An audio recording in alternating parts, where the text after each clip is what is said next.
Il aura suffi que Macron parte 2 jours au ski pour qu'on assiste au retour de la chienlit.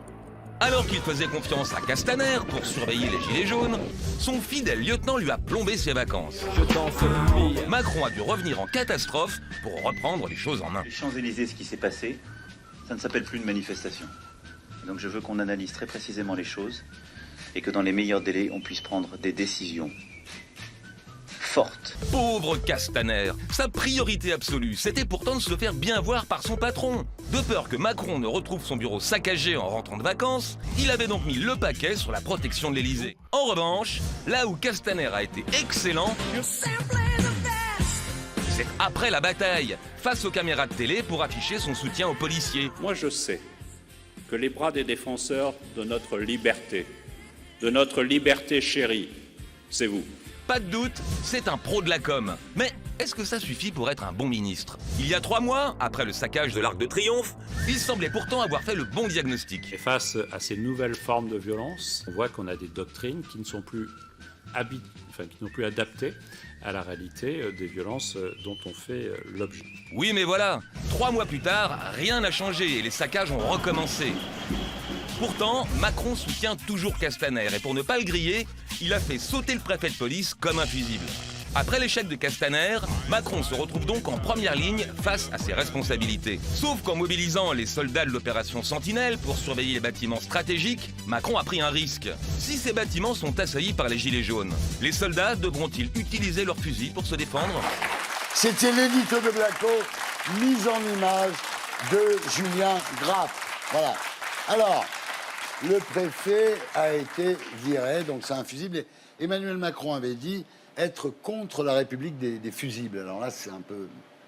Je crois que c'est pas ça. La question de la République des fusibles, l'allusion, c'est de dire un fusible, c'est quelqu'un qu'on fait sauter lorsqu'il n'est pas responsable de quelque chose. Voilà. Là, en l'occurrence, il y avait manifestement des problèmes dans la chaîne de commandement à la tête de laquelle il y avait le préfet de police, qui donc a été démis de ses fonctions et remplacé par un nouveau préfet, Didier Lallemand, qui était préfet en Nouvelle-Aquitaine. C'est ça la première priorité. D'accord. Alors Laurence Saillet, donc, est-ce que pour vous, le préfet de Bordeaux, donc avec toutes les histoires qu'il y a eu à Bordeaux, est l'homme idoine pour rétablir l'ordre à Paris? Écoutez, il y a 2 solutions. Soit effectivement, M. Castaner avait donné des ordres et il n'a pas été écouté et c'est grave. Soit il n'avait pas donné les bons ordres et je pense plutôt à ça.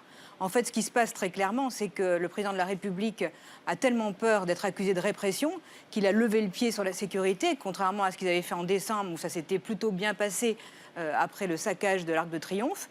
Et le résultat est là. Donc ils ont totalement minimisé ce qui allait se passer. D'ailleurs, sinon, ils ne seraient pas partis au ski. Enfin, j'ose espérer. C'est pas lui, c'est sa femme. Enfin, donc partir au ski quand on sait que tout va péter, je pense que ce ne soit pas une bonne idée. Mais de toute façon, le problème de fond, c'est qu'aujourd'hui en France, ce qu'on explique, c'est qu'on n'arrive pas à canaliser 1500 personnes qui viennent tout casser. Gisbert. Il faut revenir sur le limogeage du préfet de police et puis de tas de grands flics autour. Je trouve ça absolument minable. Ces petits bras, petits mecs, petits cons, lui faire porter le chapeau le samedi, mais c'est honteux et ça fait rigoler les gens, bien entendu. Ça crée un gros problème d'ailleurs de crédibilité de ce pouvoir. C'est-à-dire, il se prend le type comme ça par hasard, mais il n'a fait qu'exécuter les ordres. Ces gens-là n'exécutent que les ordres. Enfin, c'est évident. C'est une chaîne, ça remonte jusqu'en haut. Personne ne peut croire que le ministre de l'Intérieur n'était pas dans l'histoire et que d'ailleurs le président lui-même et le Premier ministre... On a compris, Marlène Schiappa, évidemment, la réponse. Le vrai problème, c'est justement ce que vous pointez du doigt, c'est-à-dire le vrai problème, c'est que les ordres n'ont pas été exécutés. Si les ordres et si la stratégie de maintien de l'ordre qui avait été définie par Christophe Castaner et par Laurent Nunez avait véritablement été mise en œuvre, on n'aurait pas vu ce qu'on a vu. Non, mais c'est discours public, c'est normal, vous parliez comme ça, Mais je comprends très bien, absolument vous êtes pas, obligé de c'est la dire ça. réalité des Mais c'est pas vrai, on le sait très bien. Samedi matin, quand ça a commencé à mal se passer, M. Castaner, quand même, l'a vu. En fin de matinée, je pense qu'on avait tous compris que ça basculait. Pourquoi là, il ne s'est pas dit que ces ordres n'étaient pas exécutés et qu'il n'est pas intervenu? Natacha Polony. Il y a le problème du maintien de l'ordre et en effet, Frantz a raison, faire sauter un fusible quand on sait très bien qu'il y a eu en fait une mauvaise appréciation de ce qui était en train de se passer, parce que c'est ça, c'est-à-dire que ça peut arriver. Ils n'ont pas compris que ça allait se passer comme ça et pourtant il y avait des renseignements qui remontaient de la part de ceux qui guettaient les réseaux sociaux pour dire attention, cette fois-ci ils vont arriver à Paris. Et il y a un deuxième problème et là c'est un problème d'ordre politique et non plus d'ordre sécuritaire. C'est le fait qu'Emmanuel Macron a cru tout simplement qu'il avait gagné, que le grand débat, ça se passait bien, qu'il avait fait sa démonstration 7 heures par-ci, 8 heures par-là, et que du coup, la séquence des Gilets jaunes, elle était pliée, que la courbe d'opinion remontait, qu'il avait remporté la bataille de l'image, et que donc, c'était terminé, les Gilets jaunes, on pouvait les oublier et passer aux européennes. Et c'est ça qui se paye directement parce qu'on se prend le réel en pleine face quand on croit qu'on a gagné. Goldnadel. Certes, l'État a été humilié et je pardonne difficilement ça au pouvoir. Mais convenons quand même que nous vivons dans une France schizophrénique. Ah oui. Lorsque la police fait son boulot, elle est trop violente. Lorsqu'elle ne fait pas son boulot, elle est trop laxiste. Il faut quand même savoir ce que l'on veut. Et moi, personnellement, je l'ai dit toujours, et je l'ai même dit, Laurence Saillet, à la droite, qui avait perdu un petit peu son ADN. Lorsqu'on est de droite, on est pour l'ordre public et pour le respect du suffrage universel. Alors, deuxième question. Les militaires de l'opération Sentinelle appelés en renfort samedi, donc c'est l'armée maintenant. Maintenant, c'est l'armée. Voilà. C'est de la com. C'est de la com pour toi? Complètement. C'est de la com, on est complètement dans la com. C'est absurde, c'est une mesure que souhaitent les Français, donc on leur donne, mais ça n'a pas de sens, parce que c'est pas ça le sujet. Le sujet, c'est effectivement, est-ce qu'on écoute tous ceux qui disent attention, pas de LBD, pas de ceci, pas de cela, ou est-ce qu'on dit voilà, il faut protéger les monuments, le Fouquet's, l'Élysée, c'est même etc. beaucoup Voilà, plus c'est grave tout que aussi ça, bête que France. Il a été question au mois de décembre, déjà le 8 décembre, de demander à l'armée d'intervenir. Les militaires ont dit non. Pourquoi? Parce qu'ils ont expliqué que ça n'était pas leur métier. Et là, je ne suis pas sûre qu'ils y aillent de gaieté de cœur. Ce n'est absolument pas le métier de l'armée que de protéger contre des gens qui sont des Français. Nous avons une stratégie de maintien de l'ordre qui essaye d'éviter les morts. L'armée, c'est pas son rôle. C'est pas du tout pareil. Le rôle de l'armée, c'est de tirer sur les gens. C'est de tirer sur des ennemis. Marlène. Je ne partage évidemment pas cette analyse. Moi, je crois que, d'abord, comme vous le savez, je ne suis pas opposée à la communication et je pense que la parole publique et l'action symbolique, ça fait partie aussi de l'action politique.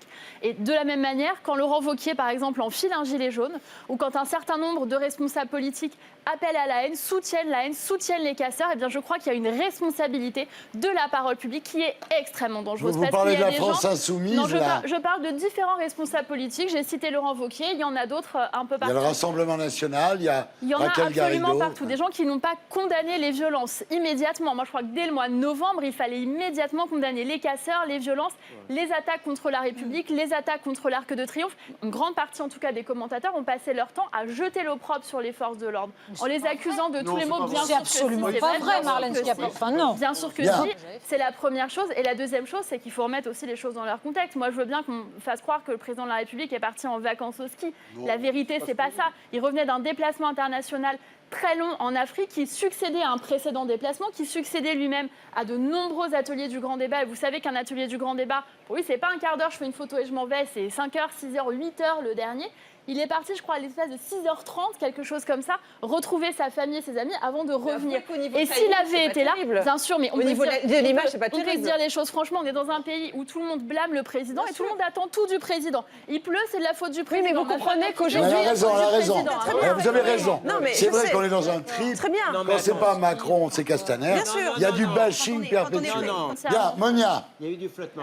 Marlène Schiappa, il faut quand même avouer qu'au niveau de timing, au niveau communication, imaginez que le président est en week-end au ski. De nombreux commerçants, de nombreux Français se sont sentis seuls. La rue Montorgueil, qui est une petite rue piétonne avec des commerçants qui payent leurs loyers, qui payent l'URSSAF, ils se sont retrouvés accablés par des Black Blocs. Il y a même des restaurants qui se sont retrouvés menacés par des Black Blocs qui ont sorti un pistolet. Un pistolet parce qu'ils voulaient mettre le feu dans le restaurant. Donc vous comprenez quand même que tous ces Français, tous ces commerçants qui soutiennent Emmanuel Macron se sentent seuls quand ils savent que le pilote est au ski. Donc en fait, c'est même pas qu'il est hors sol, il est hors piste. Et la question à se poser, c'est pas savoir s'il n'y a pas un pilote dans l'avion. La question, c'est est-ce que le pilote sait qu'il y a des passagers à bord? Oh putain, bon.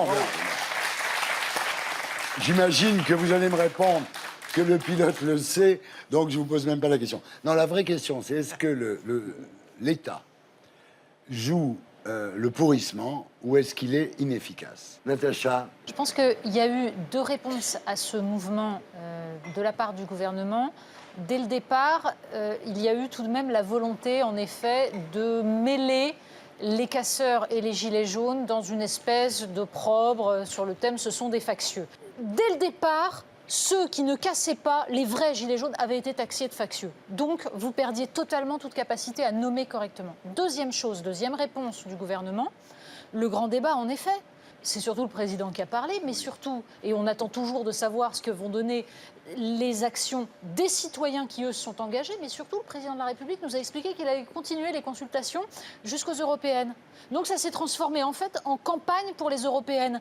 Et là, tout à coup, on s'aperçoit que ça n'a plus aucun sens et qu'il s'agit toujours, de la part du président, d'instrumentaliser cela dans un but politicien. Je pense que ça ne peut pas marcher. Il fallait une réponse qui est de la hauteur. Le mot de la fin, Marianne. D'abord, je vous rappelle que dans le programme et dans le projet du président de la République, il y a 3 éléments, il y a 3 items qui se déroulent sur la durée du quinquennat qu'on a appelé libérer, protéger, unir. Et on voit à quel point unir, c'est redevenu urgent et pour moi, ça redevient le numéro 1. On voit à quel point on est capable de se déchirer avec des débats d'une violence incroyable. Mais ce qui se passe là n'est pas propre à ce plateau, ça se passe aussi dans les familles, dans les discussions, à la sortie des écoles. Donc je crois que c'est vraiment une urgence absolue de retrouver cette cohésion nationale autour de nos valeurs et autour aussi de l'ordre républicain parce que la sécurité, c'est aussi la liberté pour chacun d'aller et venir. Ensuite, le cap politique, c'est d'abord libérer le travail, libérer l'économie pour faire en sorte que le travail paye davantage. Et la question, c'est comment on fait en sorte de protéger